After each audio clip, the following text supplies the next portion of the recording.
Hello there, or should I say Jó napot kívánok, which means good afternoon in Hungarian. I am in Hungary with a tour group, and this episode will be all about the process of getting to Hungary. So if you are getting ready for a trip, stay tuned. And if you have recently traveled there, I am sure you will be able to relate. Well, hello! Welcome to the Hungarian Living Podcast. I'm your host, Elizabeth Sobor-Weiss. Our goal is to discover, celebrate, and share Hungarian heritage, and encourage you to do it too. We'll touch on food, travel, history, music, language, genealogy, and share stories from our guests. We're glad you're here. This is a podcast where we'll explore Hungarian heritage in a variety of ways. We'll introduce you to some fun people and organizations who love their Hungarian heritage and share some great resources with you so you can get connected to your Hungarian heritage in a deeper way. So whether you know a little or a lot about being Hungarian, this is the place to be. Welcome to the Hungarian Living Podcast. I'm your host, Liz, and if you are new to the podcast, welcome. And if you have been listening for a while, welcome back. This is episode 86. After not traveling to or from Hungary since late December 2019, I was pretty sure I had forgotten all my little tricks and tips for traveling. So really, up until the last minute, I was adjusting and readjusting what I was carrying on for the plane, what I was checking in, and all that stuff. I think I did okay. I did arrive in one piece. I flew out of Nashville, Tennessee this time, and what a treat to hear Hungarian in the Nashville airport. So I had to go over and introduce myself to a sweet couple who was visiting their daughter. They are from Szeged, a city in southern Hungary. It was a great chance to speak in Hungarian a little bit at the start of the trip. We ended up all on the same flights, but I wasn't seated next to them, so I'm glad I took a chance and said something to them in Nashville. They were very sweet and encouraging. They said their daughter says there are quite a few Hungarians in Nashville. I know there are second and third generations there, so it is fun to know that there are quite a few first generations as well. I mean, quite a few is all relative. I guess I really don't know how many that is, but it's fun to know that there is a little bit of a pocket of Hungarians in Nashville. I have a hard time spending money, so I did fly economy the whole way. I think that the shorter flights were pretty okay, but I really suggest Comfort Plus at the minimum for the overseas flights. It was pretty tight. Now, I know I have increased in size a little bit since I last flew, but probably the airlines have packed a few more seats in. And maybe it is a combination of both, but it was crazy tight and very restrictive if the person in front of you reclines. Oh my goodness. I am generally reserved on flights, so on the flight to Frankfurt, the gal next to me wore noise-canceling headphones and had a fairly large stuffed animal with her.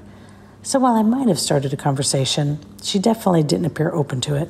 The guy next to me didn't appear to have any auditory distractions, so I just asked him where he was from, and to my delight, he was from Debrecen, Hungary. So we chatted about all kinds of things, thankfully in English. He was very conversational, well-traveled, and knew his history, and he knew all about all kinds of things in Hungary, and he had traveled quite a bit in the U.S. as well. He was pretty precious. He was only 16, and I don't know that I've ever had such an interesting conversation that included such a wide variety of topics with a 16-year-old. It was pretty interesting. In fact, we chatted so much that I never finished the book that I was hoping to finish, which is fine. I was making myself read the book before I watched the movie A Man Called Otto, so I guess I'll just save that for the way home. Anyway, we arrived in Frankfurt with enough time. I was surprised because it was less than 2 hours, and we had to go through a long passport control line and then make it to the gate, and it all went pretty well. So if at all possible, I try to get to my next gate before I used the restroom.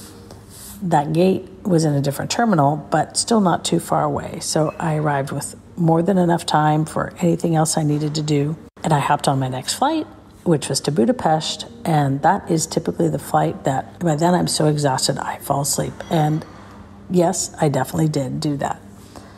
I collected my luggage at the airport, stepped out to my ride, and it has been smooth sailing ever since, with only a few instances of serious jet lag. Considering my circumstances, I was a bit over-prepared, and I'm glad I was. I didn't need my earplugs, I didn't need my snacks, I didn't even need my spare water, but you never know, so I'm glad I had it all with me. I only had a backpack for a carry-on, so I traveled kind of light that way. I stuffed in a spare pair of clothes, my iPad, my gum, my anti-nausea stuff, some reading material, and my cash. I had a sweater and a travel pillow, and that was about it. It is much easier to travel light. My larger suitcase actually had a smaller suitcase within it, which will become my carry-on on the return trip. If I go a little overboard with purchases, I can always convert it to a checked bag. So we'll see what happens. I will say that I was glad I walked 30 minutes every day for months before I left on the trip. It sure came in handy when I was going from gate to gate at the airport. Since we do walk at least 10,000 steps during the course of a day on our tours, I ought to put a little bit more effort into that.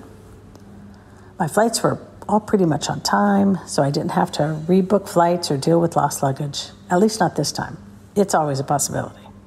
So while I was a bit rusty in the travel department, things went pretty well. So be sure you know what is essential for you, and as always, you just have to be flexible when traveling. Thanks for tuning in to this episode of the Hungarian Living Podcast, and we'll talk again soon. Do you want to learn the Hungarian language, Hungarian history, or learn how to research the Hungarian side of your family? We've got you covered. Check out all our learning opportunities, as well as meaningful books and gifts at thehungarianstore.com. Thanks for listening. If you enjoyed this episode of the Hungarian Living Podcast, please share it with someone you know who loves their Hungarian heritage. If you own a business and would like to talk about sponsoring an episode of the podcast, please contact us at podcast@hungarianliving.com for more information.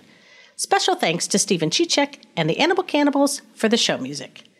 Check out our show notes for links to resources mentioned in this episode. If you have a question or comment, we'd love to hear from you. We'll catch you next time.